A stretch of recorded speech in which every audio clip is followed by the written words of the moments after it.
They tell you stop using liquid heroin?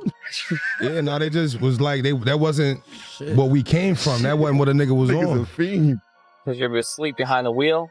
Sir, I was knocking on this door for a long time. Let's get one thing straight right out the gate. Some people are getting way too relaxed, way too bold, and way too reckless with how they talk to others. And it's starting to show in uncomfortable ways. The energy has shifted, and instead of real conversations, it's turning into slick comments, side jokes, and people talking wild like there won't be consequences. When someone feels overly familiar, that's usually when respect starts slipping, and that's exactly where this situation lands. There was a moment that really stood out, and not in a good way. It exposed how certain people move when the cameras are rolling and how they act when they think everything is just entertainment. One person in the room clearly didn't read the moment correctly, and instead of listening, they leaned into clown behavior like it was all a joke. That kind of vibe is dangerous, especially when real-life struggles are being put on the table. During the conversation, Dave East opened up about something deeply personal, his past struggle with lean addiction and how he managed to overcome it. That's not light talk, and it's not something people casually admit, especially in front of an audience. Beating an addiction takes discipline, pain, and a whole lot of self-awareness, and that deserves respect, period. Not everyone makes it out, and pretending otherwise is just ignorant. Before anything else, credit has to be given where it's due. Owning up to that kind of battle and speaking on it openly is not easy, especially in hip-hop, where addiction has been normalized and even glamorized. A lot of people stay silent because they don't want to look weak, so hearing someone speak honestly about getting clean matters. That type of transparency can help people who are quietly struggling feel less alone. But here's where things took a sharp left. Instead of letting the moment breathe, instead of allowing the conversation to carry weight, Jomo decided to crack jokes and make light of it. Laughing, throwing slick remarks, and brushing it off like it was entertainment instead of someone's real-life recovery. That wasn't playful banter, that was tone-deaf behavior at the worst possible time. The wild part is that this wasn't some random guest. This was supposed to be a friend, a co-host, someone who should know better. Watching someone mock a serious admission like that makes you question their role in the room. If someone trusts you enough to speak on their lowest moments, the last thing you should do is turn it into a punchline. That moment between Dave East and Mayo was real talk. They were discussing addiction, accountability, and the long road to recovery. That's not content for laughs, that's life. Conversations like that can hit home for people watching who are dealing with the same demons but don't have a platform to speak on it. Instead, the seriousness got stepped on.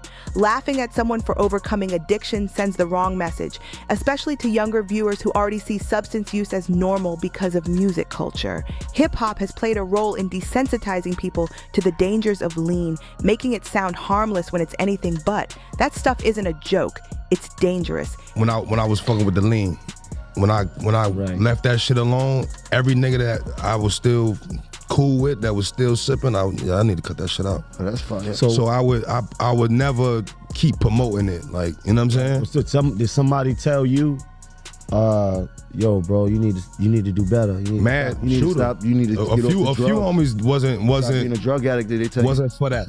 You know what I'm saying? A few of my homies wasn't for that. What he said? They tell you stop using liquid heroin. And it's destroyed lives. A lot of young listeners don't fully understand what they're consuming. They hear it in songs, see it online, and think it's just part of the lifestyle. They don't hear enough about the consequences, the withdrawals, or the long-term damage. So when someone finally speaks up and shares the truth, it should be handled with care, not mocked for a quick laugh. The bigger issue here isn't just one comment or one laugh, it's the lack of awareness. When someone feels too comfortable, they start saying whatever comes to mind without thinking about impact. That's when respect disappears and lines get crossed. Being the big bro means protecting the space, not embarrassing someone in it. This wasn't just awkward, it was disappointing. Moments like these show who takes real struggles seriously and who treats everything like a joke. And that difference matters, especially when real people are listening, learning, and forming opinions based on what they see. No outro here, just something to really sit with. It's wild how normalized this whole thing has become, because just the other day there was another rapper openly making lean look like a flex, and nobody even blinked. Cameras rolling, money laid out, cup in hand, pouring it slow like it's some luxury ritual. The visuals do the talking, and the message is loud even when nothing is said out loud. In this case, it was low shimmy, and the optics were doing way too much. When you mix flashy money shots with substance use, it sends a dangerous signal. The image connects success to the cup, like getting money and getting high go hand in hand. That's the part people keep ignoring, and that's where the damage really starts. And let's be honest, this isn't new. Hip-hop has been pushing this image for years, and people still act confused when kids copy it. Look at Lil Wayne, for example. Nobody wants to say it out loud, but the impact is visible. Years of abuse catch up, and pretending otherwise doesn't help anyone. Silence doesn't protect the culture. It just hides the consequences. What makes this situation hit harder is that here you have someone who actually lived that life and walked away from it. Dave East wasn't talking from a distance. He was speaking from experience. He admitted he was deep in it. What we came from, that wasn't what a nigga was on. A fiend. Wait, East was on heroin? What the fuck? What happened? When did that happen? Yo, I thought it was a serious moment. That's what I thought. That's what I thought. I was trying to tell you some real shit. I thought, right, I was with you. I don't know where that went. You was venting, and I heard different music. Now I was on the age, I don't know. That was crazy. No, seriously. Recognized the damage and made the choice to stop. That takes courage, especially in an environment where addiction gets praised instead of questioned. Even more important, he didn't keep that growth to himself. He openly said he's trying to reach people he used to run with, telling them to slow down or quit before it's too late. That's leadership, not preaching. That's someone trying to pull others out before the floor collapses under them. And yes, credit should be given when someone does something right. Growth deserves acknowledgement, but accountability still exists too. That's how real conversations work. Nobody gets a permanent pass, but nobody should be mocked for doing better either. There's a balance, and this moment deserves respect, not jokes. The question now is intention. Was the clowning meant to be playful, or was it done just to spark reactions and boost engagement? Some moments online are staged for noise, and some are just people being themselves without thinking. That's where it gets tricky, because sometimes you genuinely can't tell. But when it comes to Jomo, this behavior doesn't feel scripted. This feels like character showing, not content creation. It didn't come off like chasing views. It came off like someone who doesn't know how to handle serious conversations without turning them into jokes. That's what makes it uncomfortable. If someone you look up to comes forward and says they're struggling or recovering, the response matters. Imagine hearing that kind of laughter if you were still stuck in it. That reaction shuts people down instead of lifting them up. And let's not forget, there's real history here. Dave East has already had public moments tied to this issue. There was that incident where he nodded off at a red light and police had to intervene.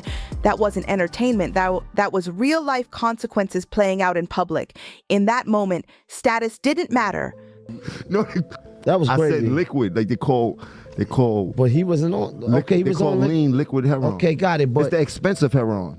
Understood, 100%. But listen, it's for the youth, man. But somebody said to you that you should stop, right? And pulled you up. That's somebody that you respect. So yeah, I think it like close friends, like a couple close people to me wasn't with that. Fame didn't matter. None of the name dropping mattered. All that mattered was safety and accountability. That situation alone should have made it clear how serious this problem can get when it goes unchecked.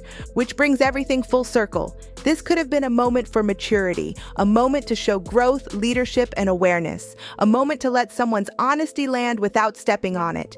Instead, it turned into laughs and side comments that cheapened the whole conversation. When someone is vulnerable, especially about addiction, the response can either push them forward or remind them why people stay silent. That choice matters more than clicks, more than jokes, and more than temporary reactions. So the real question stands, was this a missed opportunity to lead, or just another example of comfort turning into carelessness? Because moments like this reveal a lot more than people realize. There needs to be a loud, clear message sent out because too many young people are watching this and thinking that chaos is cool. This isn't entertainment anymore. This is real life bleeding into the screen, and nobody is stepping up to draw the line. When kids see artists laughing through addiction talk, it sends the worst signal possible. Let's be honest about the culture for a second. Substance use didn't just sneak into music. It was dressed up, polished, and sold as part of the lifestyle. It's been made to look luxurious, casual, even celebratory.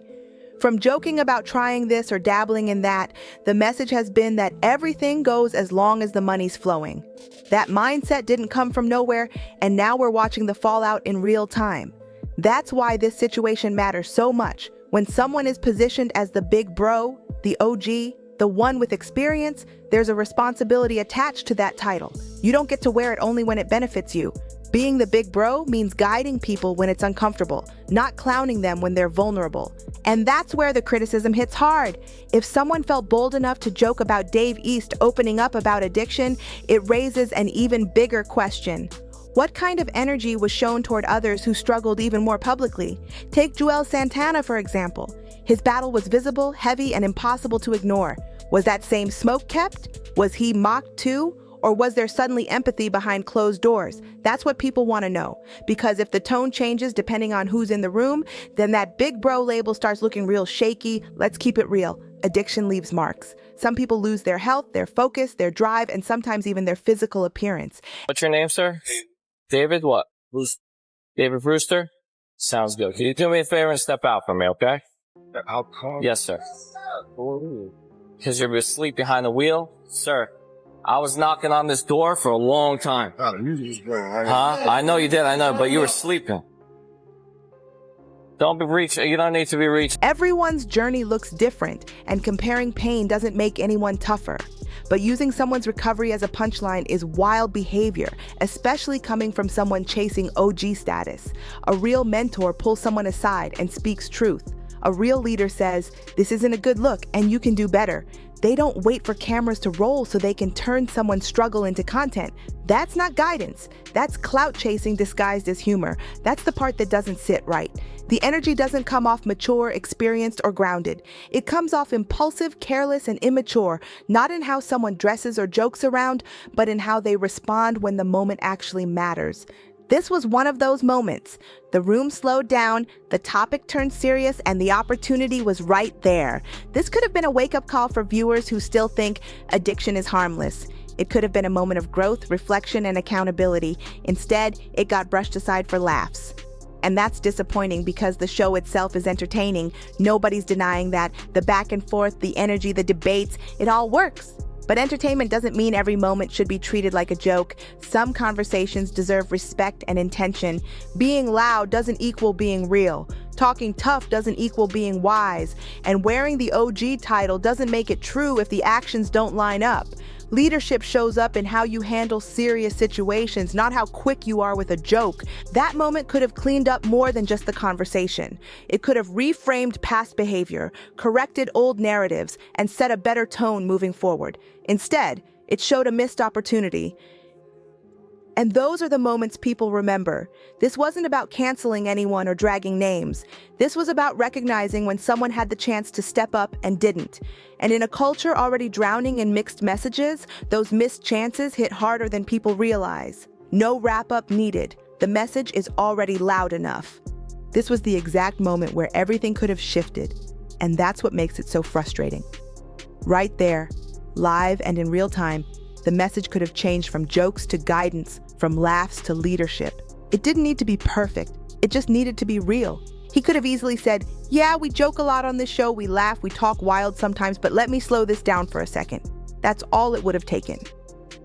A quick pause to speak directly to the young people watching, especially the ones silently struggling. A simple reminder that addiction isn't a flex, and getting help isn't weakness. That was the chance to say, if you're dealing with this right now, don't ignore it, reach out, talk to someone, get support, and clean it up early. Big bro talk, mentor energy, words that actually stick. Because there's no doubt someone in that audience needed to hear it, even if they never said it out loud. And that would have been the perfect time to uplift Dave East properly, giving him real credit for turning his life around, for showing growth, and for being present, focused, and healthy enough to even have these conversations.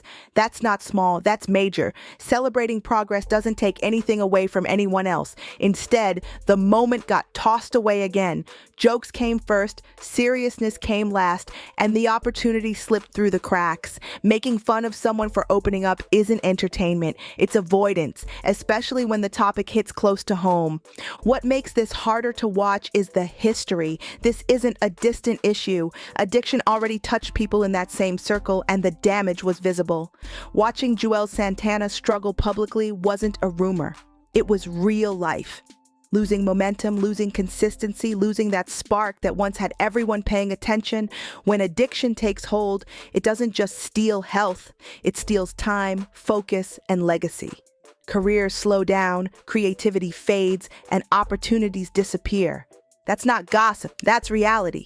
And seeing that up close should have made this moment hit even harder. That's why people expected maturity here. This was the chance to show growth, the chance to say, I've seen how bad this can get, and I don't want anyone else going down that road.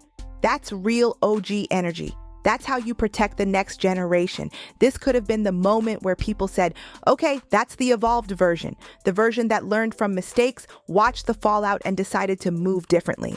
The big bro version of Jim Jones that people always talk about but rarely see. Instead, it felt like the same pattern repeating. Laugh it off, brush past it, and keep the show moving. And that's where the disappointment really sits.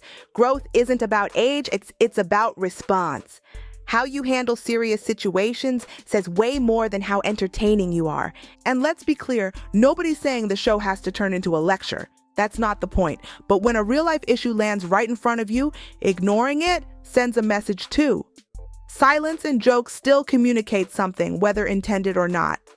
This wasn't about pushing anything, selling anything, or promoting anything. This was about responsibility. A few grounded words could have balanced out years of glamorizing unhealthy habits. That's how influence works, whether people want to admit it or not. Hip-hop has always been powerful. It's shaped culture, language, fashion, and identity. So when influential voices choose to downplay real issues, the ripple effect is real. That's why moments like this matter more than people think.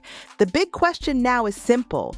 When does the growth kick in? When does experience turn into wisdom? When does comfort stop turning into carelessness? Because the audience is watching, the younger generation is listening, and missed opportunities don't just disappear. And now I want to hear from you. Drop your thoughts in the comments. Do you think this was a harmless joke or a moment that should have been handled with more maturity? If you enjoyed this breakdown, make sure to like, share, and subscribe for more real talk and deep dives into celebrity drama. And don't go anywhere. Check out the next video popping up on your screen right now for even more stories you don't want to miss. See you on the next one.